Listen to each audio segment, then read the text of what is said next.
औज़ुबिल्लाहिमिनश्शैतानिर्रजीम बिस्मिल्लाहिर्रहमानिर्रहीम अस्सलाम वालेकुम। आई होप कि सब खैरियत से होंगे। आज हमारा टॉपिक है empirical formula and molecular formula. Empirical formula क्या होता है और मॉलिक्यूलर फार्मूला क्या होता है, इससे पहले हम पढ़ेंगे कि कुछ बेसिक चीज़ें पढ़ेंगे जिसमें हमारे पास आता है कि केमिकल फार्मूला क्या होता है। लेट्स सपोज कि मेरे पास अगर एक फार्मूला है C6H12O6, ठीक है, ये मेरे पास एक फार्मूला है।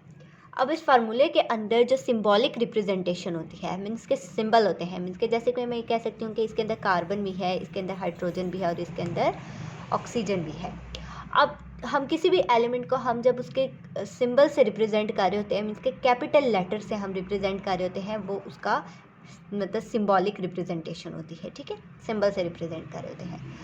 हमारे पास कुछ इस तरह से जो कैपिटल लेटर्स में होते हैं वो उस एलिमेंट का सिंबल होता है।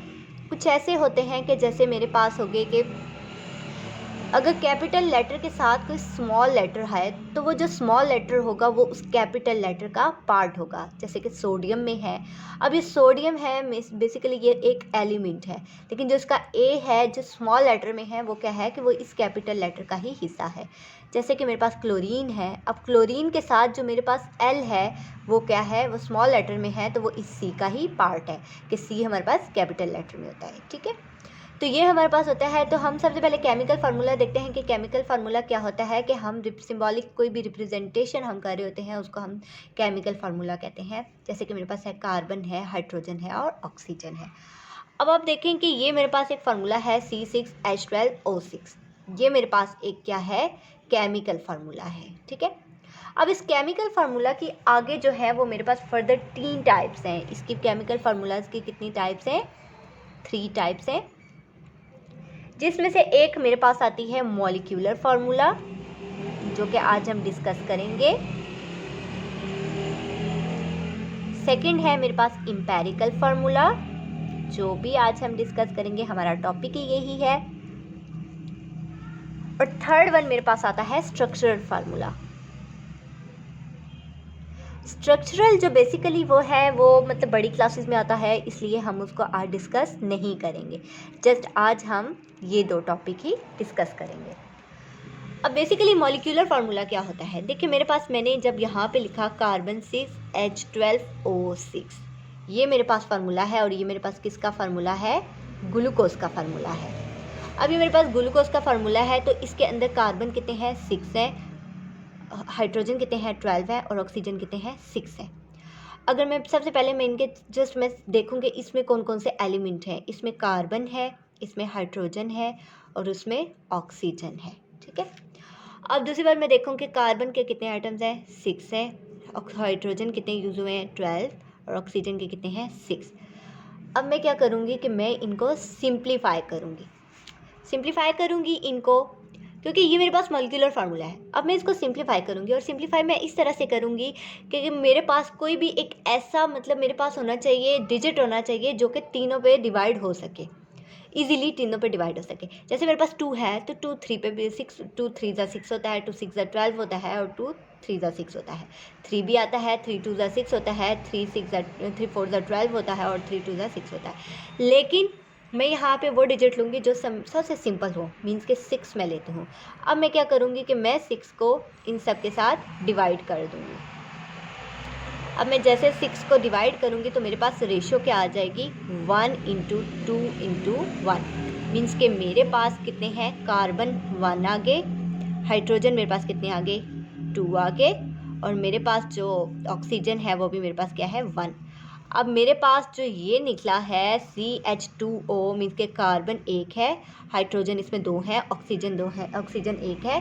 तो ये जो मेरे पास आया है, इसका जो सिंप्लीफाई करके जो मेरे पास आंसर आया है, जो मेरे पास प्रोडक्ट आया है, जो मेरे पास दोबारा से फार्मूला आया है, इसको हम बोलते हैं एम्पेरिकल फार्मूला। इसको हम क्या बोलते हैं, एम्पेरिकल फार्मूला इसको हम कहते हैं। फॉर एग्ज़ाम्पल मैं अगर यहाँ पे एक और एग्ज़ाम्पल लूँ C6H6 की, मीन्स के ये बेंजीन है, ये किसका फार्मूला है, बेंजीन का फार्मूला है। हम जितने भी ऑर्गेनिक कंपाउंड यूज़ करते हैं, कि हम अपने प्रोडक्ट यूज़ करते हैं, हाउस होल्ड हम मेडिसिन यूज़ होते हैं, उनमें सबसे ज़्यादा जो है बेंजीन का सबसे ज़्यादा रोल होता है, कि बेंजीन सबसे ज़्यादा हम यूज़ करते हैं। अब बेंजीन मेरे पास है C6H6। अब जब मैं इसको सिंप्लीफाई करूँगी तो इसमें पहले क्या है, कार्बन और हाइड्रोजन है। पहले हम ये देखेंगे कि इसमें कौन कौन से एलिमेंट है। कार्बन है और हाइड्रोजन है। कार्बन कितने हैं, 6 है, और हाइड्रोजन कितने हैं, 6। तो जब मैं इनको सिंप्लीफाई करूँगी तो मेरे पास 1:1 की रेशियो आएगी, मीन्स के CH आएगा। तो ये जो मेरे पास आया, ये मेरे पास क्या है, एम्पिरिकल फार्मूला है। ठीक है, ये मेरे पास क्या है, एम्पिरिकल फार्मूला है। जो मेरे पास पहले आया था वो मेरे पास क्या था, मॉलिक्यूलर फार्मूला। कोई भी मॉलिक्यूल है उसका सिंपली फार्मूला मेरे पास था, लेकिन जब मैंने उसको सिंप्लीफाई किया तो मेरे पास उसका क्या आ गया, एम्पिरिकल फार्मूला आ गया। अब अगर मैं मॉलिक्यूलर फार्मूला को डिफ़ाइन करूं कि मॉलिक्यूलर फार्मूला बेसिकली होता क्या है, मॉलिक्यूलर फार्मूला को अगर मैं डिफ़ाइन करना चाहूं कि मॉलिक्यूलर फार्मूला होता क्या है, सॉरी LA आता है, मॉलिक्यूलर फार्मूला क्या होता है, तो मैं इसमें कह सकती हूँ कि जो एक्चुअल नंबर ऑफ जो होंगे atom present in one molecule of that substance, कि मीन्स के मेरे पास क्या होगा कि इसकी डेफिनेशन क्या बनेगी कि जो एक्चुअल नंबर है, ठीक है, जो एक्चुअल नंबर ऑफ एटम्स हैं, ठीक है, present in one molecule of that substance. जो मेरे पास एक्चुअल नंबर ऑफ एटम्स आए हैं जो present in one molecule of that substance is called molecular formula. For example मैं अगर आप C6H12O6 को ही देखें तो ये इसके एक्चुअल नंबर ऑफ एटम्स हैं जो उस मॉलिक्यूल में प्रेजेंट हैं, तो उसको हम क्या कहेंगे, मॉलिक्यूलर फार्मूला, जो उसको रिप्रेजेंट कर रहे हैं। ठीक है, अब हमारे पास जो है एम्पिरिकल फार्मूला की क्या आ जाएगी, डेफिनेशन हमारे पास क्या आ जाएगी। अगर हम एम्पिरिकल फार्मूला की डेफिनेशन देखें तो वो मेरे पास क्या आ जाएगी कि सिंपलेस्ट, हमारे पास सबसे सिंपलेस्ट होल नंबर रेशियो, ठीक है,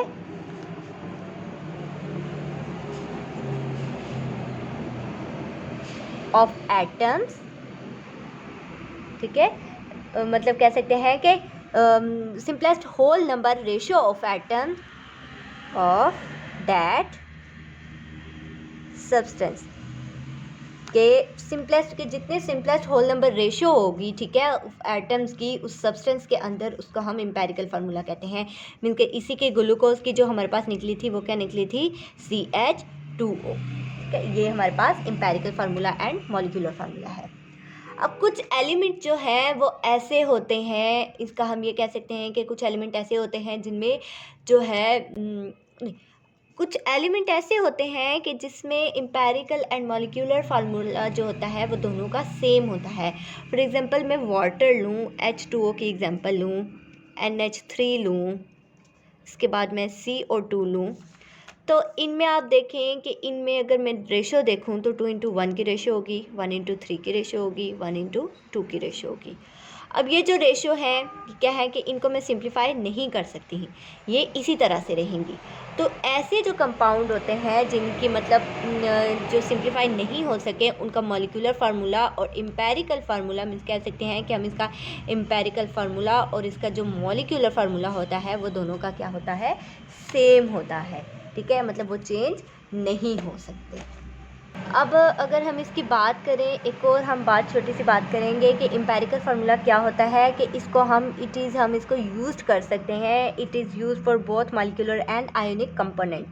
ठीक है, कि ionic compound, it is use for both molecular and ionic compounds. ठीक है, इसको हम मॉलिक्यूलर और आयोनिक कंपाउंड्स जितने भी होते हैं उनके लिए हम यूज़ कर सकते हैं। और जो हमारे पास मॉलिक्यूलर फार्मूला होता है इसको हम कह सकते हैं कि it is just used for molecular compounds. ठीक है, कि इसको हम मॉलिक्यूलर कंपाउंड्स के लिए ही हम यूज़ कर सकते हैं। इसके साथ ही आज का हमारा लेक्चर कंप्लीट हुआ। आई होप कि आपको मेरी वीडियो पसंद आई होगी। इसके साथ ही हम इजाज़त चाहेंगे। अल्लाह हाफिज़, दुआओं में याद रखिएगा।